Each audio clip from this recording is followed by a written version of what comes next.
What is going on, Tube You? Welcome back to the channel, ladies and gents. So in the previous video, we discussed whether or not you should go full bolt-on route or twin turbo your Hellcat slash Red Eye slash Super Stock, whatever. And this video is mainly going to be, I guess, the pros and cons of going the compound boosted route if you were to decide to go that route over the full bolt-on route or going straight turbo route. So I originally made this video, or tried to make this video, and I want to keep it short as possible because, you know, attention spans around here ain't the best anymore. So just try to stick with me, try to bear with me, and hopefully I can touch on exactly what you want to hear and provide you the best information to help you make a better informed decision on what you want to do with your hard-earned dollars. So I'm not going to speak on the complete turbo route once again because, like I said, the video will be way too long, and the fact that I haven't really experienced, and I can't speak from personal experience on going the complete turbo setup. Like, it is a compound boosted setup. Pulley is still there. Pulley is still active. Blower is still making power for me.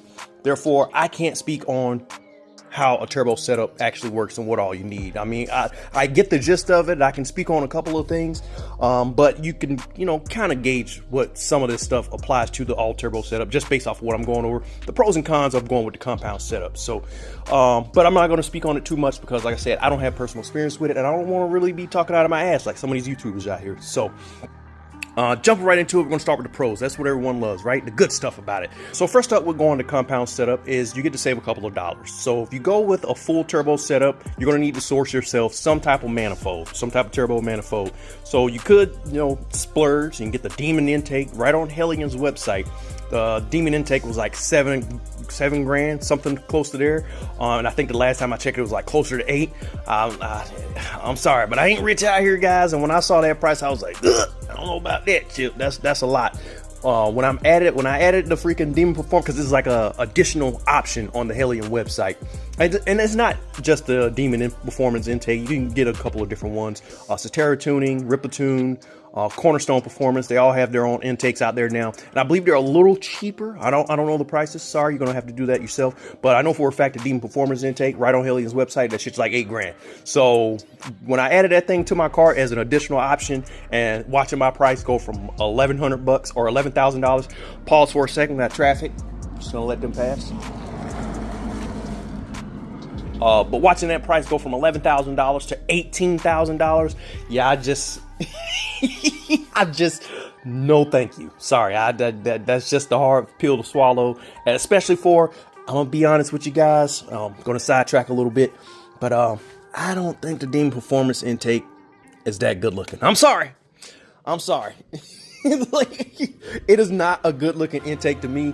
It just, regardless of how well it performs and how great it is or how much power that thing can make, I don't care if it looks like crap. And to me, it looks like crap. You guys may love it. That's your personal opinion. But this is my personal opinion. If I popped the hood and I paid freaking extra 8 grand or $18,000 total for a turbo system, and I look up under my hood and I hate the way it freaking looks, that's a fail in my book.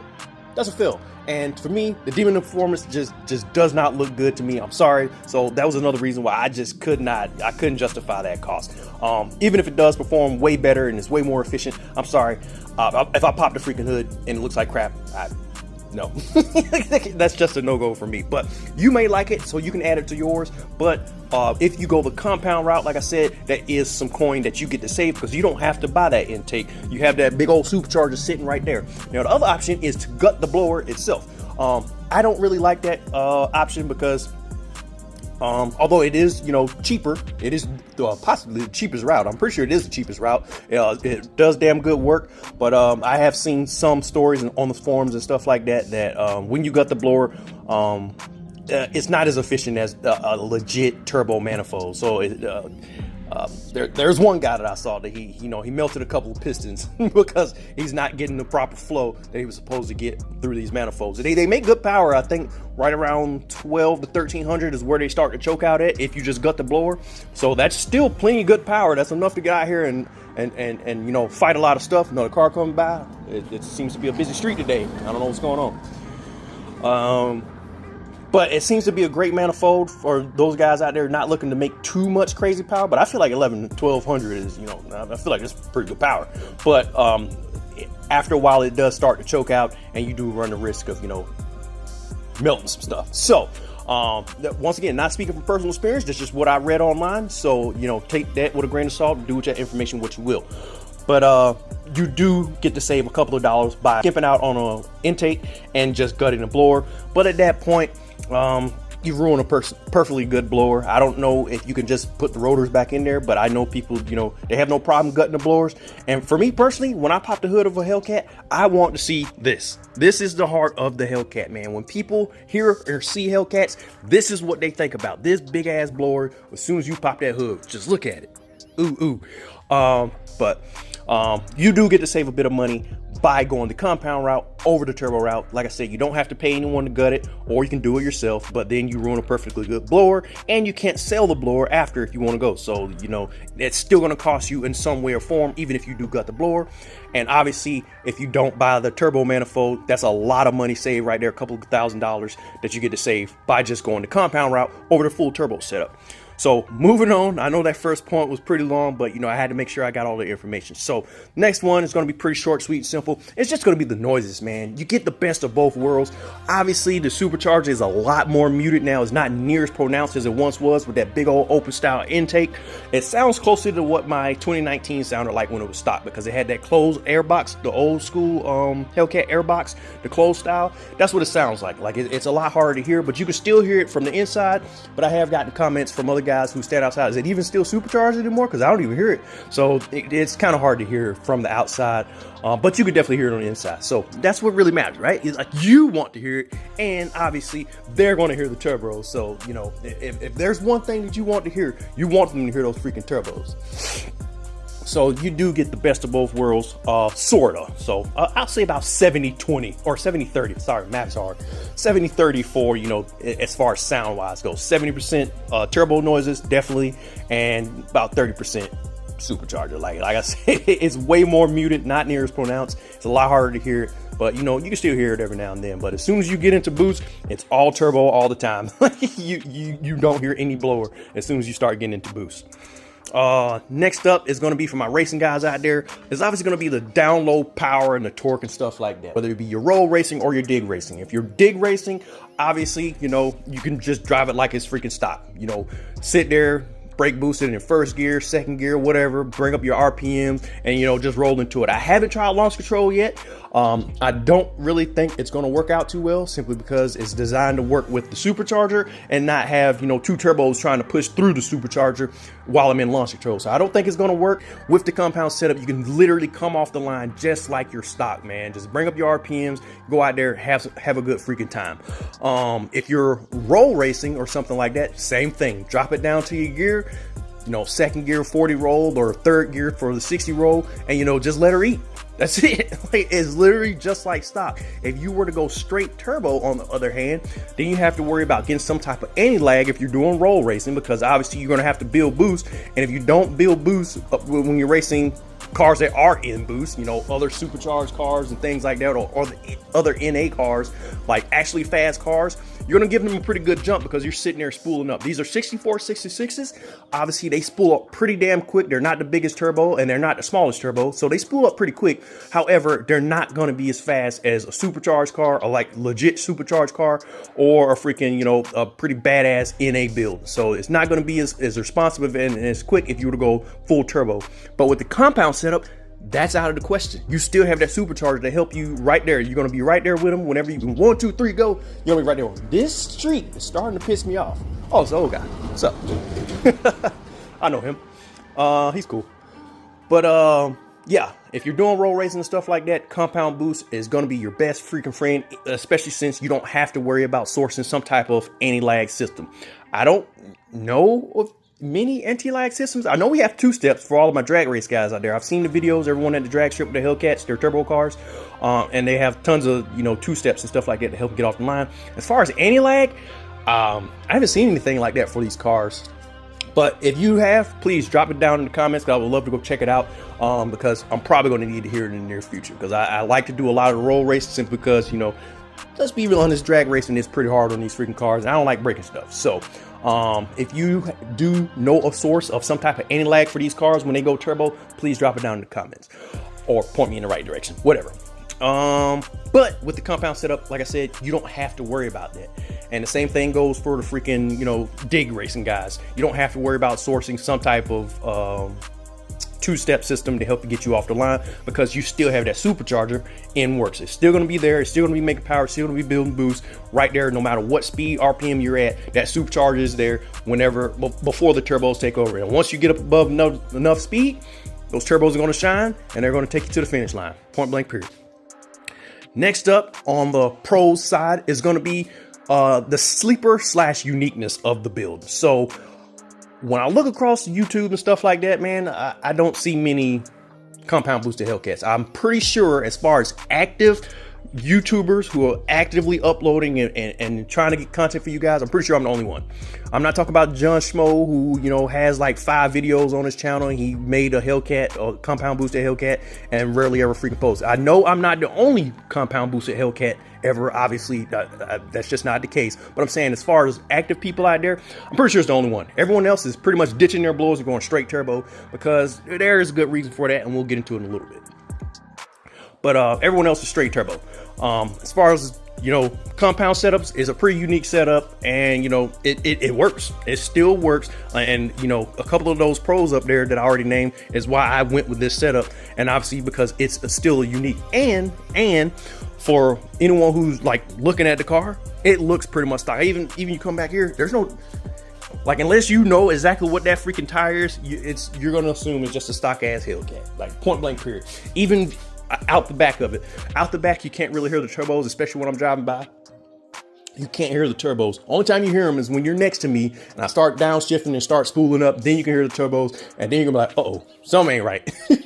But even if I'm at a car show or something like that, if you pop this hood, a lot of people are just gonna come by and like, oh, it just looks like a stock ass Hellcat. That's a funny looking intake though. I never seen an intake like that. And they're probably just gonna go about their business. There's no giant turbos sticking up at the top, which a lot of people like. You know, they spent the money on turbos. They want you to see the turbos. Me, on the other hand, I don't care. Like, as long as it goes, it makes the cool noises and it makes me smile, I don't care that you don't know. But if you look down here, you can see my cool little blow-off valve. So that might be a hint to some people. They might be like, hey, why does it look like that? That's a funny looking intake. Why does the intake got a blow-off valve? It might throw a sign or two at them if they're, you know, actually knowledgeable about this platform. But most of the guys out there, let's be honest, they just hate Hellcats, they hate Mopar, and they don't really care to know anything about them. But for those of the people out there who are few and far in between, that are in the know, they will see it and they'll be like, oh, he's turbo. That's definitely a turbo. That's a Hellion turbo intake. they will know. But, you know, just looking at it, you see the supercharger, you see the pulley there. That's even a stock pulley. Like, there's nothing fancy there. That's a stock pulley. Still the OEM belt. Like, nothing under here screams modified. Nothing under here screams 1,000 wheel horsepower. Nothing. That little intake, that little pipe is all you see to the naked eye, and to 90% of the I guess enthusiasts out there. They won't notice, man. It maintains that sleeper build damn good. And if you want to take it a step further, you can put the stock airbox back over top of this tube. I've seen it. It's Just a Six actually did it in his video. He cut a hole out of the bottom and just put the intake back over top of the freaking tube, and you can't even tell. Like, it literally looks like a stock ass red eye. Or was this a Hellcat or red eye? It doesn't matter. He just put the stock airbox back over the top. And I've even seen it like my 2019, the closed style airbox. That's even more a sleeper, because it completely hides everything. Like, it just looks like a closed airbox. Just, you cannot tell that the car is turbo with that closed airbox sitting over top of that pipe, man. It's pretty hilarious. So if you wanted to take it a step further, like I said, you could do that, but if you're going to do all that, why even open the hood? Like, if you're just going to leave it bone stock, or maybe you're trying to bait some people into some races. So I can kind of see. All right, so yeah, I can kind of see you might want to do that if you're like trying to bait people in races. Look, man, check under the hood. It's bone stock. But if you're trying to bait people into races and they do know about cars, they're still going to see the fuel rails. You know what I'm saying? There's going to be small signs. But other than that, it looks pretty much freaking stock. Like, that sleeper slash uniqueness is another great pro to this setup. It might be a con to some people. Like I said, they spent the money on turbos. They want you to see the turbos. So if that's you, then you might want to go to a different turbo setup that has a top mount style. But this is not a top mount style kit, so you won't see it. This is not the kit for you. Point blank period. Now moving on to the cons, not near as many, and I shouldn't be too much longer. Sorry, this video is already way longer than expected. Number one, it's going to be more complex. Point blank period. You have two different systems going on, two different forms of forced induction trying to work together to get into one place. So it is a little more complex. There's more piping, more routing, oil lines every freaking where, more things you have to check and worry about. More things you have to listen for. But for me, it hasn't been too crazy. I get up under here, you know, I look down in there, make sure there's no leaks, check up under the car, make sure I don't see any oils, check my oil lines whenever I get under there to change the oil. And other than that, it's been okay. It's been just fine, man. A lot of you who've been following the channel, you do remember we had the issue with the car when we got it back, but that had nothing to do with the turbo system itself. That was all a fuel system related issue. So do not take that into account when thinking about the Hellion setup or the compound setup. That had nothing to do with the turbos. That was completely a completely isolated fuel system issue. So don't take that into account when you're thinking about going to the turbo setup. But it is more complex, just letting you guys know. But as long as you take care of it and you're smart about it and you actually listen and look out for things and you're ahead of your maintenance and, you know, you're vigilant, you'll be just fine. Okay. So next up is going to be, it's not as efficient as going to a straight turbo setup. So I already kind of touched on it in the con section about, you know, the bigger blowers and all that jazz. But the bigger the blower, the less efficient the turbos are going to be. Point blank period. You have those big ass rotors in the way, and obviously if you gut the blower, there's nothing there to you know, block all that air. After a while, you start getting choked up. Yes, it is true. So I got that comment in the past, you know, that's pointless. Why would you do that? You're just going to be choking out the turbos. Yes, after a certain point, but for the power level that I need and I'm at, it doesn't matter. Like if I was shooting for, you know, 1400 wheel horsepower, yes, I probably should get a demon or some type of turbo manifold or gut the blower, one of the two, because after a while that blower becomes a hindrance and, you know, it's not going to be as efficient. My 2.4 guys, you guys are going to be the best off in this situation because your rotors are smaller, so you guys tend to make a little more power. Cetera Tuning has a Trackhawk and a TRX on this page somewhere that both made 1100 wheel with literally this exact setup. Okay. Traffic, man, Jesus. 6466s, booster pumps, you know, 1300cc injectors. It's pretty much the identical setup on both of those vehicles, and they both made 1100 wheel with just this exact freaking turbo kit. And, you know, that just goes to show you that the smaller blower, that bigger blowers aren't always going to be, you know, better in these situations. The 2.7 guys, you're not as bad off, but, you know, you're not going to fare as well as the 2.4 guys. So if you do have a 2.7 and you want to make a little more steam, but you want to stay compound boosted, you could jump down to a 2.4. It's kind of crappy that you have red eye and, you know, you have to, you know, go down to a smaller blower, but you could do that. And it probably would be like, you know, a easy swap. You probably could, you know, find a Hellcat guy out there that wants a red eye blower, and you guys probably could just swap blowers. So that could be a free 99 upgrade if you wanted to go that route and pick up a little more horsepower, because like I said, those 2.4s, they're going to flow a little better because those rotors aren't as big and they aren't fighting back against the turbos as heavy. The 2.7 guys, unfortunately, you're going to be where I'm at, right around 1000 wheel horsepower, maybe 1100 wheel horsepower. But this is once again stock freaking pulley. I haven't touched the freaking pulley, so I could potentially pulley down and pick up a little bit of that boost, but I wanted to leave the blower as stock as possible because we know how finicky these 2.7s are, and it still picked up damn near 300 wheel with just the turbos. So, you know, I'm good. It's like I'll be just fine. And this car is still faster, somehow heavier, a lot heavier, but it's still faster than my last car, which is full bolt-on. It had, you know, upper, lower pulley, all that jazz. So it's still faster and still more efficient, even with, you know, the bigger rotors in the way, blocking some of that turbo. And the 3.0 guys, I'm sorry. Cetera once again has a video on his page where he tried to twin turbo a Demon 170, and we all know those comes with the 3.0 blowers. didn't pick up any horsepower. Those blowers, the rotors are just too freaking big in those blowers, and they just suck away all the freaking power. It's just too much fighting against each other, and that thing did not pick up any power. Bone stock D170's dyno around 900 wheel. He strapped the turbo kit on. They tried to dyno it. It made 900 something wheel. It didn't pick up anything. So 2.4, 2.7 guys, we do have the advantage in that area. But once you start trying to compound boost Whipples or the 3.0 IHI blowers on the Demons and stuff like that, count it out, man. You aren't going to make any power. I'm just letting you know right now, you're wasting your freaking money. Just go ahead and ditch the blower. Get yourself a legit manifold. If you're trying to turbo anything of that size, it's not gonna be good. So not as efficient as going straight turbo. Also, another thing I would like to point out is that a straight turbo setup would make more power on the same level of boost. So boost is just a measure of restriction. Right now, I'm sitting at about 17 to 18 pounds because I have it slightly turned down. When I made that 1,000 wheel horsepower on the dyno, it was at about 21 pounds. So at 21 pounds, straight turbo setup, if I gutted the blower or got a legit manifold, if there was no supercharger in the way, 21 pounds of boost, I'd be close to 1150 to 1200 wheel horsepower. So about another 100 wheel horsepower on the freaking table if I were to gut the freaking blower or get a legit turbo. If I were to go straight turbo, another 100 wheel horsepower on the table. So like I said, it's not as efficient, but you have to weigh the pros and cons. It's point blank period. So you want some of that efficiency back, you're gonna have to go with the turbo route, but then you start running into some of those other things that I talk about if you go with a straight turbo setup. And the last thing on my list, along with efficiency, is going to be more heat and needing some type of heat management. So I have the IC chiller on my car. It's tucked down here. You can't see it. See that metal pipe right there? It's like right in front of that.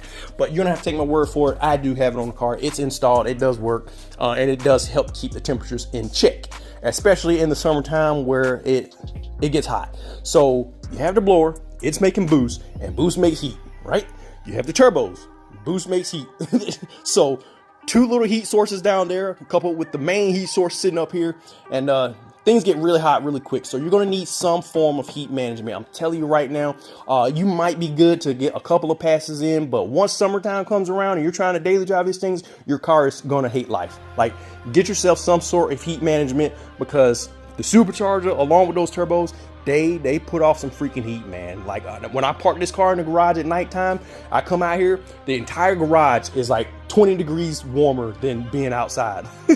And that's not just the insulation. Like, it heats up so much. Like, all the heat just radiates off of this freaking car because of how much heat this setup is putting off. But the car is okay. The car is doing fine because, like I said, I have that IC chiller down there and it helps keep my temperatures in check. So if you do go with the compound setup, once again, you're going to have to get,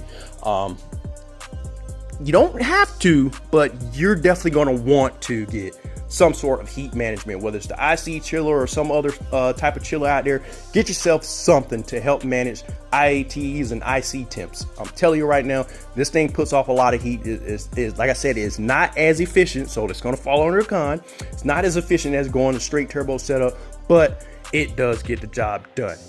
Now, I believe I touched on everything. Like I said, this video was already 20 minutes long when I finished this last night, and I was supposed to go over another part, which was the turbo setup and all that jazz, but that would have been like a 30-minute, damn near hour-long video, and I can't talk that damn long. I'm sorry, my lips are already chapped, Gucci Mane style. Anyway, if I somehow missed something, is there something you really want to know that I somehow glanced over or didn't touch on enough for you, please drop a comment down below. I would definitely get an answer for you. The YouTube, Instagram, all that stuff is the same. So if you want to send me a DM on Instagram, that is the exact same thing, load376slow. And I believe that is all I wanted to talk about with you guys, man. Like I said, if you got anything, drop it down in the comments, and I'll do my best to get back to you guys. I'm usually pretty quick about it. It's not a big channel, so I definitely see a lot of the comments coming through, good or bad. So I see everything that comes through, but I'll definitely get back to you if you have some questions or concerns or anything like that that you want to know about this setup before spending your hard-earned dollars. So on that terrible bombshell, your first time stop by, like, subscribe, and hit that bell icon so you guys get notifications of these videos. Well, like I said, Instagram, load376slow, all one word. I'll put it down in the description, along with this Hellcat kit for those of you who want a direct link to it to go there and check it out yourself. But until next time, TubeU, I'm out. Peace.